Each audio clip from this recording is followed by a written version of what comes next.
अस्सलाम वालेकुम दोस्तों, मेरा नाम है इजहार खान। आप दे रहे हैं यूट्यूब। तो आज जो वीडियो लेके आए इसमें आपको बताएंगे कि जिस तरह से चिल्लर को रिमूव होते दिखाया गया, ये पैनल उनके जो ना उतारे जा रहे हैं, उसकी जगह एक ही पैनल लगेगा।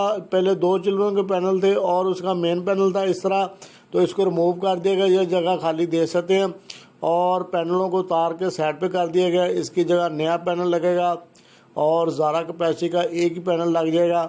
तो ये वायर है टावर की, ये पुराने आप पैनल देख सकते हैं।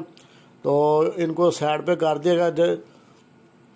उसकी जगह जो नया पैनल आना है तो वो पैनल भी आ चुका है, तो वो लगेगा। ये आप देख सकते हैं, एक साइड पे मेन है, दूसरी साइड पे जो ना टावर के मोटरों के जो ना स्विच दे रहे होंगे।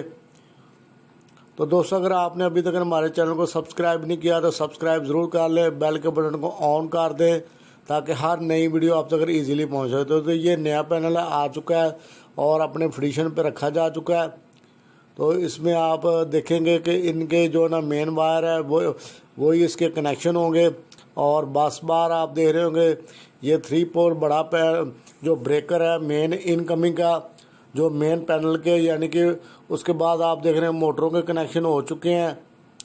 सारी तकरीबन मोटरों के लग चुके हैं। तो अभी इसका काम होने वाला है। तो दोस्तों, जिस कंपनी जो काम कर रही है, जिसने पैनल दिया है, वही उनके बंदे ही काम कर रहे हैं। तो हम आपको थोड़ा बहुत साथ साथ बताते जाएंगे जितने को पॉसिबल हो सका वीडियो मैंने बनाई। तो दोस्तों, आप देख सकते हैं इसमें प्लेट रखी जा रही है और 2 होल होंगे, 2 वायर है मेन, जो इसको इकट्ठी मिला के तो लगेंगी ब्रेकर की इन साइड पे। तो दोस्तों, उम्मीद करते हैं ये वीडियो पसंद आई होगी तो लाइक ज़रूर करें, शेयर भी करें। तो मिलेंगे नेक्स्ट वीडियो में। इसका अगला